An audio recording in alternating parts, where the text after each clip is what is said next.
গ্রামে গ্রামে সেই বার্তা রটে গেল ক্রমে। মৈত্রী মহাশয় যাবে সাগর সঙ্গমে তীর্থ স্নান লাগি। সঙ্গীদল গেল জুটি, কত বাল বৃদ্ধ নরনারী।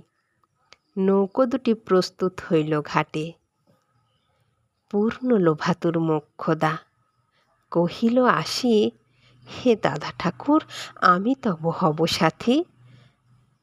বিধবা যুবতী দুখানি করুণ আঁখি মানে না যুকতি।